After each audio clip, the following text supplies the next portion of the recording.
नमस्कार दोस्तों। वो कहते हैं ना, उसके हाल पूछने भर से आ जाती थी चेहरे पर रौनक।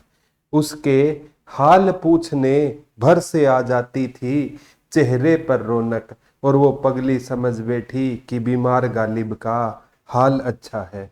नमस्कार प्यारे बच्चों, एक बार फिर से आपका हार्दिक स्वागत है आपके अपने YouTube channel GK by Pradeep sir पर। और जो हमने कारवा स्टार्ट किया था आज 100 वीडियो का, प्यारे बच्चों वो कारवा पूरा हो गया है। और इस 100 वीडियो में कितनी मेहनत लगी होगी। और उस टाइम में ये 100 वीडियो बनाई है जिस टाइम पे ना बच्चे डीमोटिवेट हो रहे थे एग्जाम होगा या नहीं होगा। लेकिन हमने पढ़ने वाले बच्चे को छोड़ा नहीं कि उसको पढ़ने वाला बच्चा कभी डीमोटिवेट ना हो। एग्जाम होने के बाद डेट आ जाएगी ना, अभी तो सभी मानेंगे नहीं। क्योंकि मानेंगे, एसआई के वाले के टाइम पे भी नहीं माना था, दुर्गा शक्ति में भी नहीं माना था, हरियाणा पुलिस में भी नहीं माने, अभी नहीं मानेंगे। और एग्जाम हो गया फिर कहेंगे सर सही कहते थे। 100 की 100 वीडियो पीडीएफ अच्छे से तैयार कर लेना, जीके बाय प्रदीप सर के ऑफिशियल टेलीग्राम पे भी डाल दूंगा। और बाद में देखना प्यारे बच्चों, जीएस के सारे क्वेश्चन आपको इन्हीं से होकर गुजरेंगे। तो आज की वीडियो का शुरुआत करते हैं। हरियाणा में बनाने वाला नाग पूजा का त्योहार कब होता है? तो ये नाग पूजा का त्योहार प्यारे बच्चों होता है गोगा नवमी को होता है। कब होता है? गोगा नवमी को होता है। अभी गोगा जी का महीना आज लास्ट दिन है भादव। ये भादव महीने में गोगा नवमी आती है। गोगा जी के गुरु पूछे तो गुरु गोरखनाथ के क्या होते थे? ये शिष्य होते थे। गुरु गोरखनाथ जी के गुरु पूछे तो गुरु मच्छंदर नाथ जी के क्या होते थे? वो शिष्य होते थे। और जहारवीर गोगा जी इनका क्या था? जहारवीर गोगा जी इनका क्या था? पूरा नाम था। और इनका मेला पूछे तो बहुत बड़ा गोगा मेड़ी में इनका मेला लगता है, जो कहाँ पर है? राजस्थान में रहेगा। तो प्यारे बच्चों, इस और इनकी किसकी पूजा की जाती है? सर्प पूजा की जाती है। देखो, सांप की पूजा की जाती है। प्यारे बच्चों, हर चीज का अलग महत्व है। अब है ना, आप पढ़ रहे हो किसी क्लासरूम में सांप आ गया तो वहां पर सांप की सर्विस कर दी जाती है, मार दिया जाता है। अगर वही सांप है ना गोगा नवमी के दिन आ जाता है शिवलिंग पर, तो उस सांप की क्या की जाती है? पूजा की जाती है। बोला भगवान भोले बाबा खुद है आए। अरे भोले बाबा तो उस दिन भी आए थे, उस दिन तो आपने सर्विस कर दी ना उनकी। तो मैं कहने का मतलब है ना, सम्मान हमेशा स्थिति का होता है। लोग उसे अपना समझने की गलती कर बैठते हैं। सांप तो उस दिन भी आया था, आपने उसको मार दिया। और गोगा नवमी पे आप उसको फूल चढ़ा रहे हो, दूध पिला रहे हो। तभी कहता हूं प्यारे बच्चों, समान हमेशा स्थिति का होता है। और हम मूर्ख लोग उसे अपना समझ बैठते हैं। उस दिन स्थिति ठीक नहीं थी, लेकिन गोगा नवमी को स्थिति ठीक। या शिवरात्रि को आ जाए सांप, उनकी पूजा करेंगे। तो ये चीजें होती हैं प्यारे बच्चों, ये जानवर होते हैं, इन्हें मारने से कोई फायदा नहीं है। सांप तब तक काटता ही नहीं जब तक आप उसको मतलब नुकसान नहीं पहुंचाओगे। हमें मतलब क्या है, कोशिश करनी चाहिए जहां तक हो सके। देखो, अगर कोई ज्यादा ही तो दिक्कत है तो फिर तो कह नहीं सकता, बचाने की कोशिश करनी चाहिए। तो गोगा जी का ये त्योहार है प्यारे बच्चों। हरियाणा के किस त्योहार को सावन मास के तीसरे दिन, देखो सावन मास में भगवान शिव की पूजा होती है। एक तो ये आना चाहिए, भगवान शिव और माता पार्वती जी की क्या होती है? पूजा होती है। और अगर आए ना, हरियाणा में सावन का मेला कहाँ पर लगता है? तो सीसवाल इंसार में सावन का मेला लगता है। और सावन मास के तीसरे दिन कौन सा त्योहार होता है? तीज का त्योहार होता है। बेटी को कोथली और सिंधारा क्या किए जाते हैं? गिफ्ट्स किए जाते हैं। और इस दिन जो लड़कियां हैं ना, वो झूला झूलती है। और पहले प्यारे बच्चों, जिस लड़की की शादी होती थी ना, उसका पहला सावन अपनी माँ के पास बीतता था। अब तो शादी होने का इंतजार है, शादी होते ही ना कहेगा पहला सावन माँ के पास जाना। बोला हमारे घर पे तो काम नहीं चलेगा। अरे 25 साल पहले काम चल ही रहा था ना, अब क्या हो गया? अब कौन सी बिजली गिर गई? लेकिन हमारे एक बार यहाँ तो शादी हो जाए उसके बाद मतलब कोई किसी का नहीं पूछता कि आपने घर पे, बोला 25 साल तूने घर पे ही काम किया था, अब यहाँ कर ले। तो ये चीजें होती है, यानी आस्था बदल जाती है। ठीक है, तो यह भगवान शिव का पावन महीना होता है। हरियाणा में गणगौर त्योहार किस देवी, कितना प्यारा क्वेश्चन है। गणगौर आते ही ना नाम आना चाहिए दिमाग में। गणगौर त्योहार गुरुजी कहाँ से आया है, तो हमारे यहाँ राजस्थान से आया है। कहाँ से आया है, राजस्थान से आया है। हरियाणा की सीमा गुरुजी सबसे ज्यादा किसके साथ लगती है, 1262 किलोमीटर राजस्थान के साथ है लगती है, वहीं से लगता यह त्योहार रहेगा। और इस दिन गौरी माँ की या गोरा माँ की या भगवान शिव, गोरा माँ आया था, भगवान शिव और माता पार्वती की क्या की जाती है, पूजा। तो इस गौरी या गोरा माँ की क्या की जाती है, तो राइट आंसर गोरा माँ हो जाएगा। जिसे झूमर नृत्य है ना, झूमर, झूमर देख लेना, एक घूमर होता है, एक झूमर, झूमर पंजाब से आया है, घूमर राजस्थान से आया है, रासलीला उत्तर प्रदेश से आया है। ये नृत्य कहाँ से आए हैं, ओरिजिन स्थल से भी प्यारे बच्चों आज के एग्जाम में क्वेश्चन पूछे जाते हैं। मैं कहता हूं कहीं से भी क्वेश्चन पूछे जाए उसको घोट कर पी जाओ, ताकि इन फ्यूचर क्वेश्चन आए तो आपका गलत नहीं होना चाहिए। एक एक नंबर से प्यारे बच्चों सिलेक्शन होगा, और गारंटी के साथ कहता हूं एक नंबर से ही सिलेक्शन रुकेगा। तो अब है ना आपको ये तैयारी करनी है कि मेरा किसी भी हालत में सिलेक्शन रुकना नहीं चाहिए। नेक्स्ट क्वेश्चन की ओर प्यारे बच्चों मूव करने का काम करते हैं। ये देखो जो मतलब प्यारे बच्चों अभी सीईटी का बैच है ना, इसलिए कह रहा हूँ क्योंकि है ना बच्चे मतलब तैयारी नहीं कर पा रहे हैं सही से, तो उनको कहता हूँ कि अभी भी टाइम है, एक अभी समय भी आएगा, एक दिन तू दुनिया पे छा जाएगा। तो सीईटी का जो रिकॉर्डेड कोर्स है मात्र 399 रुपए में ले सकते हो, और न्यू रिकॉर्डेड है वो 499 में ले सकते हो। सीईटी की टेस्ट सीरीज 99 रुपए में, साथ में फ्री नोट्स एंड पीडीएफ। ये नंबर है 74 40047 तक, ये प्यारे बच्चों 13 तारीख तक ये ले सकते हो, और उसके बाद मजबूरन प्राइस इंक्रीज करने होंगे। और ये सीईटी की बुक पूरे हरियाणा में उपलब्ध है 7777। आगे आता है हरियाणा में बैसाखी तय सामान्यतः कब मनाई जाती है।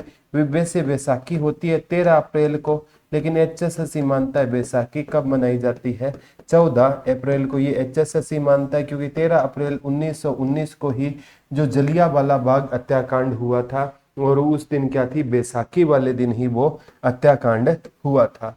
आगे आता है हरियाणा में तीज का त्योहार खालिस्तान माह के शुक्ल पक्ष की तृतीया को। तो तीज का त्योहार सावन की, किस माह की, सावन की। एक ये भी क्वेश्चन आता है हरियाणा में वर्षा आगमन की खुशी में कौन सा नृत्य किया जाता है, तो तीज नृत्य किया जाता है। और ये त्योहार किस महीने में आता है, सावन के महीने में आता है। भगवान राम की रावण पर विजय की का त्योहार कौन सा कहलाता है, तो ये त्योहार कहलाया जाएगा दशहरा। क्या कहलाया जाएगा, दशहरा। कि जो नवरात्रे अभी अगले महीने में या इस महीने में नवरात्रे शुरू होंगे ना, नवरात्रे के 10वें दिन क्या होता है प्यारे बच्चों, दशहरा होता है। ये अच्छा मतलब बुराई पर अच्छाई का क्या होता है, प्रतीक त्योहार होता है। भगवान श्री राम ने रावण का क्या किया था, वध किया था, और उस टाइम तो भगवान श्री राम ने रावण को मारा था। और आज के टाइम में रावण रावण को मार रहा है, कितनी हंसी आती है। हर साल रावण के पुतले जलाते हो आप, और रावण का कसूर क्या था, 10 सर थे तो 20 आंखें होंगी, और 20 आंखों से एक सीता माँ को ही देखा था। यहाँ 2 आंखें है, पता नहीं कितने ही हम लड़कियों को देखते हैं। तो असली रावण कौन है, असली रावण वो नहीं, असली रावण हम हैं। अगर ये तो आप पुतले जलाओ ना, ये कलयुग है। अगर सतयुग होता ना, रावण बोल पड़ता कि जलाने वालों में राम कौन है, एक भी वहां पर नजर नहीं आएगा। यहाँ तो रावण रावण को जला रहा है। तो कहने का मतलब हर इंसान के भीतर रावण है, और वो कोशिश करता है कि मेरे को कब मौका मिले और मैं कब दूसरों को नुकसान पहुंचाऊं। अगर जलाना है ना, तो हमारे अंदर जो द्वेष की भावना है उनको जलाना चाहिए। वैसे पुतले जलाने से कुछ होने वाला नहीं है। तो नेक्स्ट क्वेश्चन की ओर प्यारे बच्चों बढ़ते हैं। रक्षाबंधन का त्योहार हरियाणा में किस नाम से जाना जाता है। बड़ा ही भाई और बहन की जो मतलब प्यार का प्रतीक है। इस त्योहार को हरियाणा में सलोमण के नाम से कहते हैं। क्या कहते हैं, हरियाणा में सलोमण कहते हैं। रक्षाबंधन का त्योहार हरियाणा में किस नाम से जाना जाता है, तो रक्षाबंधन का त्योहार हरियाणा में सलोमण के नाम से जाना जाता है। और सबसे पहले अगर है ना राखी है ना, किसने भेजी थी? रानी कर्णावती ने हुमायूं को भेजी थी। और जहांगीर ने सबसे पहले कलाई पर किसको बांधा था? राखी को बांधा था। ये भी क्वेश्चन थोड़ा से जनरल नॉलेज के लिए हो जाएंगे। हरियाणा के किस पर्व में जलदान का विशेष महत्व है? तो प्यारे बच्चों, जेठ के महीने में जलदान होता है ना, उसे जेठूड़े कहा जाता है। क्या कहा जाता है? जेठूड़े। ठीक है। क्या कहा जाता है? हरियाणा में किस पर्व में जलदान का विशेष महत्व होता है? और जलदान की क्या बात बताऊं प्यारे बच्चों, अगर घर पे पापा है ना पानी मांग लेना तो हमें गुस्सा आता है, दादा दादी पानी मांग ले गुस्सा आता है, और वही लड़का बाहर जाकर छबील लगा रहा है। तो घर पे अगर मम्मी पापा को अच्छे से पानी पिला दिया ना, तो कहीं भी तीर्थ यात्रा करने की आपको जरूरत नहीं। हम दिखावा करना पसंद करते हैं। अंदर मंदिर में चले गए, मालिक से करोड़ों लाखों रुपए मांगते हैं, मेरी नौकरी लग जाए, मेरी शादी हो जाए, ये हो जाए, वो हो जाए। अब जब मालिक को पैसे चढ़ाने हैं ना, देखेंगे खुले पैसे किस पॉकेट में है, 5 रुपए का कहाँ पर है, 10 का 100 वाला आ गया ना, उसको साइड में करेंगे, बोला तू साइड में हो जाए एक बार। 5 वाला देखेंगे, 1 रुपए वाला वो नहीं मिलेगा तो फिर पंगा है। ये चीजें होती है, लाखों मांगते हैं और जब चढ़ाने की बारी आती है तो खुले देखते हो। तो मालिक क्या कोई पागल थोड़ी है, उनसे मांगने की जरूरत ही नहीं है। बस मंदिर जाओ और यही मांगा करो कि घर में सारी चीजें अच्छी हो जाए। और बाहर है ना, मंदिर के अंदर चादरें चढ़ रही है और बाहर कोई भिखारी ठंड से मर रहा है, तो चादर की जरूरत भगवान को थोड़ी है, उस भिखारी को है। अगर भिखारी को चादर दे दी तो भगवान तक आपकी चादर वैसे पहुंच जाएगी। ये चीजें होती है। तो नेक्स्ट क्वेश्चन की ओर बढ़ते हैं प्यारे बच्चों। दुर्गा अष्टमी उत्सव किस माह में होता है? तो ये चैत्र मास में होता है। किस मास में होता है? दुर्गा अष्टमी उत्सव किस माह पे होता है? चैत्र मास में हम दुर्गा अष्टमी, वैसे साल में 2 बार आप दुर्गा अष्टमी को देखोगे, चैत्र माह में प्रमुख रूप से मनाई जाती है। माता रानी की जय। नेक्स्ट क्वेश्चन की ओर बढ़ते हैं। दीपावली का त्योहार किस माह की अमावस्या तिथि को मनाया जाता है? तो ये कार्तिकेयन, किस अमावस को? कार्तिकेयन की अमावस्या को यह त्योहार मनाया जाता है। और कहते हैं प्यारे बच्चों, बचपन में ना बड़ा गजब का रट्टा लगाया करते थे कि इस दिन भगवान श्री राम 14 वर्ष का वनवास काटकर अयोध्या से वापिस लौटे थे, तो अयोध्या वासियों ने घी के दिए जलाए थे। और कुछ ऐसे भी कहते हैं कि इस दिन दीवारें, जो दुकानें हैं दुल्हन की तरह सस्ती है, बच्चे बूढ़े नए कपड़े डालते हैं। और लास्ट में है, कुछ गंदे लोग इस दिन शराब पीते हैं, जुआ खेलते हैं, जो कि बुरी बात है। अब पता चला वो किसके बारे में बातें हुआ करती थी। तो ये चीजें होती है, उसका भी रट्टा लगा रहे हैं। अरे रट्टा लगाने की क्या जरूरत है? गाय का प्रस्ताव है, रट्टा लगा रहे हैं। गाय एक पालतू पशु है, इसकी 4 टांगे, एक पूंछ होती है, बार बार रट्टा लगा रहे हैं। अरे गाय आपके सामने खड़ी है, रट्टा लगाने की जरूरत क्या है? लेकिन बचपन तो बड़ा बचपन ही था ना। तो ये कार्तिकेयन की दीपावली रहेगी। नेक्स्ट क्वेश्चन की ओर। फार्मा पार्क, ये देखो वैसे ही क्वेश्चन लंबा बना दिया, सीधा ही फार्मा पार्क पूछ लेता। तो ये कहां पर रहेगा? करनाल में रहेगा। कहां पर रहेगा आपका? करनाल में रहेगा। क्वेश्चन लंबा है। फार्मा पार्क जिसका लक्ष्य अनुसंधान और विकास को प्रोत्साहन देने वाली अकादमी शिक्षा और इकोसिस्टम सुगम कंप्यूटर का हब बनाकर हरियाणा का विकास करना है। बस ये पूछना चाहता है फार्मा पार्क कहाँ पर है? सीधा सा उत्तर दे दो, करनाल में है। कोई टाइम वेस्ट करने की जरूरत नहीं है। नेक्स्ट है, हरियाणा में मारुति विनिर्माण के कितने संयंत्र है? जिस टाइम ये क्वेश्चन आया था तो कितने संयंत्र थे? 2 संयंत्र। हरियाणा में मारुति की पहली इकाई आप पढ़ोगे ना, 1970 में इस पे मैन्युफैक्चरिंग क्या हो गई थी? शुरू हो गई थी। मारुति सुजुकी कंपनी है ना, जापान की रहेगी। ठीक है, कहाँ की रहेगी? जापान की रहेगी। हरियाणा राज्य में खालिस्तान शहर को देश से मिलेनियर शहर के रूप में जाना जाता है। ये सीधा सा पूछना चाहता है प्यारे बच्चों, सिटी ऑफ मिलेनियर कौन सी रहेगी? या दूसरे शब्दों में मैं कहूँ, करोड़पतियों का शहर कौन सा रहेगा? तो करोड़पतियों का शहर आपका गुरुग्राम रहेगा। मेडी सिटी है, सोलर सिटी है, कोल सेंटर कैपिटल है, सिटी ऑफ है, मिलेनियर है। तो ये कौन सा रहेगा आपका? गुरुग्राम रहेगा। कौन सा रहेगा? और हरियाणा की आर्थिक राजधानी भी इसको बोल सकते हो। आईसीसी का मतलब क्या है? Integrated control and command centre. ये क्वेश्चन भी कई एग्जामों में आ चुका है। Integrated control and command centre किसका मतलब रहेगा? आईसीसी का मतलब रहेगा। हरियाणा में निम्नलिखित में कौन सा हवाई अड्डा है? तो हरियाणा में प्यारे बच्चों अभी हिसार है ना, ये हवाई अड्डा है। और इसको ना किस नाम से जाना जा रहा है? महाराजा अग्रसेन। इसका नाम हिसार वाले का किस नाम से रखा गया है? महाराजा अग्रसेन के नाम पर रखा गया है। तो हरियाणा में कौन सा हवाई अड्डा रहेगा? महाराजा अग्रसेन हवाई अड्डा रहेगा।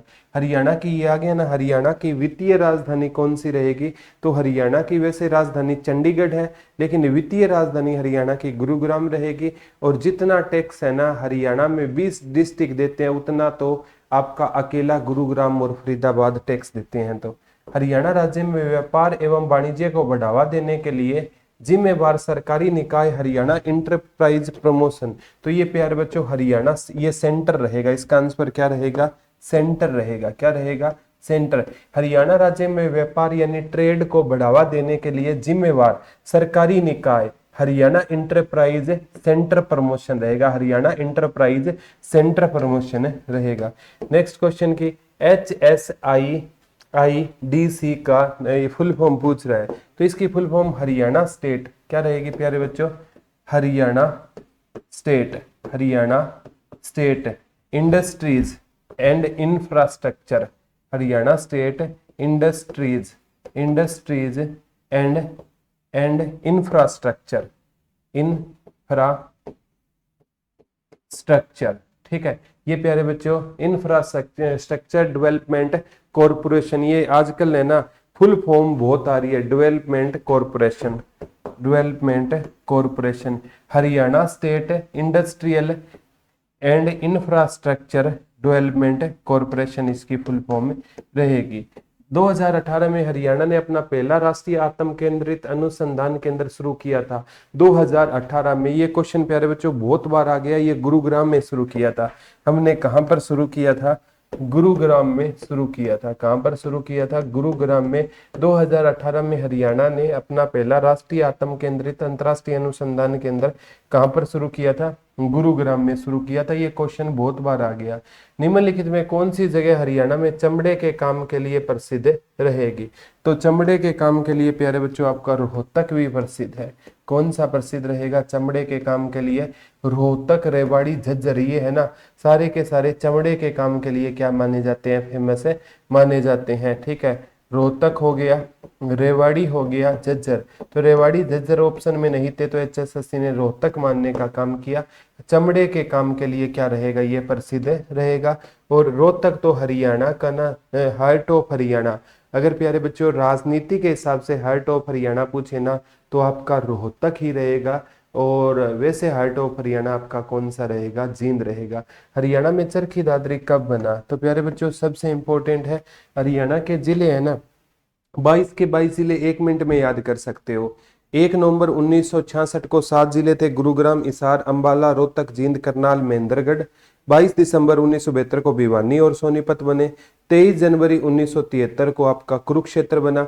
1 सितंबर 1975 को सिरसा और 1 सितंबर 1975 ना 26 अगस्त 1975 को सिरसा।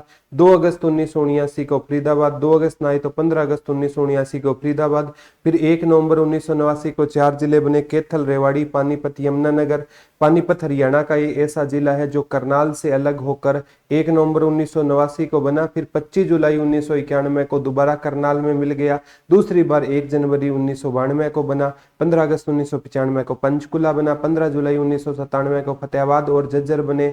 4 अप्रैल 2005 को मेवात बना। 13 अगस्त 2008 को अगर ना आए तो 15 अगस्त 2008 को पलवल बना। और प्यारे बच्चों 4 दिसंबर 2016 को चरखी दादरी बना। 22 के 22 जिले विद सन याद हो गए। याद क्यों नहीं होंगे? अगर अच्छे से याद करोगे तो याद होंगे। 4 दिसंबर वैसे 2016 को मानते हैं, लेकिन सीधा ही दिसंबर 2016 है। कई बच्चे कहते हैं 1 है, तो एक्चुअल में 4 दिसंबर 2016 को बना। आगे आता है 24 अक्टूबर 2015 को हरियाणा सरकार ने संस्कृत महाविश्वविद्यालय शुरू। ये मुंदड़ी गांव में रहेगा। कौन सा रहेगा? मुंदड़ी गांव कहाँ का रहेगा? कैथल का रहेगा। यहाँ पर संस्कृत विश्वविद्यालय है। लव कुश तीर्थ पूछे ना तो वो भी कहाँ पर रहेगा? मुंदड़ी गांव कैथल में। कौन सा तीर्थ रहेगा आपका? लव कुश तीर्थ भी रहेगा। तो ये 24 अक्टूबर 2015 याद रख लेना। आगे आता है प्यारे बच्चों, हरियाणा राज्य खालिस्तान की अनुशंसा पर बना। तो हरियाणा राज्य है ना, थोड़ा सा मैं बता देता हूँ, जब भारत आज़ाद हुआ 1947 में, उस टाइम हरियाणा पंजाब का पार्ट था। उस टाइम पंजाब के सीएम गोपी चंद भार्गव होते थे, जो सिरसा से थे। और फिर 1948 में ना मास्टर तारा सिंह ने पंजाबी सूबे की अलग से सिख राज्य की मांग उठाई। फिर 1 अक्टूबर 1949 को सच्चर फार्मूला लागू किया गया, जिसने हरियाणा को 2 भागों में बांटा, हिंदी भाषा क्षेत्र और पंजाबी भाषा क्षेत्र। हिंदी की देवनागरी होगी, पंजाबी की गुरमुखी होगी। फिर 1953 में 29 दिसंबर 1953 को राज्य पुनर्गठन आयोग का गठन हुआ, जिसके अध्यक्ष कौन होते थे? फजल अली होते थे, इसलिए इसको फजल अली आयोग कहा जाता है। फजल अली, कुंजरू और पणिकर 3 सदस्य होते थे। फजल अली आयोग रोहतक में भी आया था और 1956 में इसने रिपोर्ट सौंपी। उसके बाद 14 राज्य और 6 यूटी का वर्णन मिला। उसके बाद 1956 में 7वां संविधान संशोधन हुआ था और उसने भी हरियाणा को 2 भागों में बांटा, हिंदी भाषा क्षेत्र, पंजाबी भाषा क्षेत्र।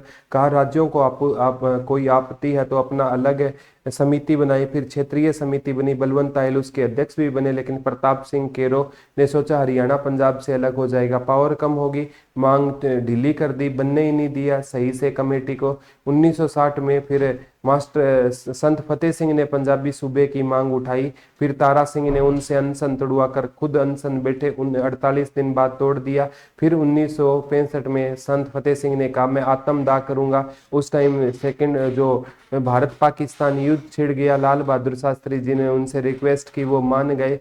और फिर प्यारे बच्चों, ये 1965 में ना 23 सितंबर को ये कौन थे? सरदार हुकुम सिंह की अनुशंसा पर हरियाणा बनेगा। 23 अप्रैल 1966 को जैसी शाह समिति बनेगी, जैसी शाह एम फिलिप सदस्य होंगे। 31 मई 1966 को रिपोर्ट देगी। 18 सितंबर 1966 को राष्ट्रपति हस्ताक्षर करेंगे। हरियाणा भारत का 17वां राज्य बनेगा 18वें संविधान संशोधन के तहत। इतनी चीजें याद करना। तो हरियाणा राज्य किसकी सतुति पर बना था? सरदार हुकुम सिंह रहेगा, जो पंजाब लोकसभा तीसरे अध्यक्ष होते थे। इंदिरा गांधी विश्वविद्यालय कहाँ पर रहेगा? मीरपुर रेवाड़ी। इंदिरा गांधी विश्वविद्यालय कहाँ पर रहेगा? आपका रेवाड़ी में रहेगा।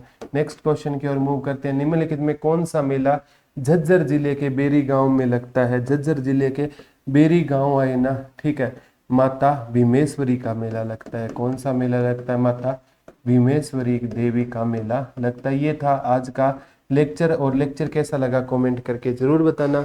आज के लिए इतना ही है, कल आपसे दोबारा रूबरू होंगे, तब तक के लिए धन्यवाद दोस्तों। जय हिंद, जय भारत, लव यू ऑल।